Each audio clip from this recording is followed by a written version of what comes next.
വിശുദ്ധ തൃത്വത്തിന് സ്തുതി. നമ്മുടെ മേൽ തൻ്റെ കരുണയും മനോഗുണവും എന്നേക്കും ഉണ്ടായിരിക്കട്ടെ. ആമീൻ.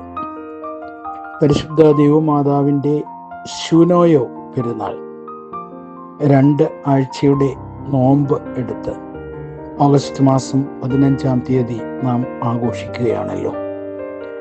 കണ്ടാലും ഞാൻ കർത്താവിൻ്റെ ദാസി, അവിടുത്തെ ഹിതം പോലെ എനിക്ക് ഭവിക്കട്ടെ. ശുദ്ധമുള്ള ലൂക്കോസിന്റെ സുവിശേഷം 1-ാം അധ്യായം 38-ാം വാക്യം. Behold, I am a maid servant of our Lord, let thy will be done in my life. ഈ ഒരു സന്ദേശം മാതാവിൻ്റെ വാങ്ങിപ്പ് പെരുന്നാളിൽ ഉൾക്കൊള്ളുവാൻ നമുക്ക് ഇടയാകണം. മറിയ എന്ന പദത്തിൻ്റെ അർത്ഥം മാർ എന്നാൽ ലോർഡ്, മാറി my lord, Mariyahu my lord is Yahweh എന്നാണ് അരമായ മൂലപദത്തിൽ നിന്ന് മനസ്സിലാക്കുവാൻ കഴിയുന്നത്. 23-ാം സങ്കീർത്തനം യഹോവ എൻ്റെ ഇടയനാകുന്നു എന്നുള്ളത് അരമായ ഭാഷയിൽ പറയുന്നത് മരിയ എന്നാണ് എന്ന് കാണാം. ഞാൻ കർത്താവിൻ്റെ ദാസി എന്നാണ് മറിയയുടെ പേര്.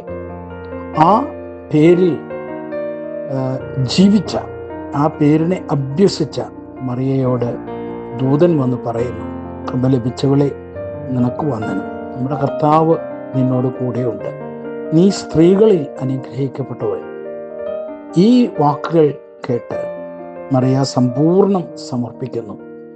മാനുഷികമായ സംശയങ്ങളുണ്ടായിരുന്നു, എന്നാൽ ദൈവികമായി അത് ഉൾക്കൊണ്ടുകൊണ്ട് അവിടുത്തെ ഹിതം പോലെ എനിക്ക് ഭവിക്കട്ടെ എന്ന് മറുപടി നൽകുന്നു. മാതാവിൻ്റെ ഈ വലിയ നോമ്പിന് ശേഷമുള്ള ഈ പെരുന്നാളിലേക്ക് കടന്നു വരുമ്പോൾ ഞാൻ കർത്താവിൻ്റെ ദാസി അഥവാ ദാസൻ, അവിടുത്തെ ഹിതം മാത്രം എന്നിൽ ഭവിക്കട്ടെ എന്ന് ആത്മാർത്ഥമായി പ്രാർത്ഥിച്ചുകൊണ്ട്, ആയതിനെ മാതാവിൻ്റെ മാധ്യസ്ഥം യാചിച്ചുകൊണ്ട് ഈ പെരുന്നാളിൻ്റെ അവസാനത്തിലേക്ക്, ഈ നോമ്പിൻ്റെ അവസാനത്തിലേക്ക്, വിശുദ്ധ പെരുന്നാളിലേക്ക് കടന്നു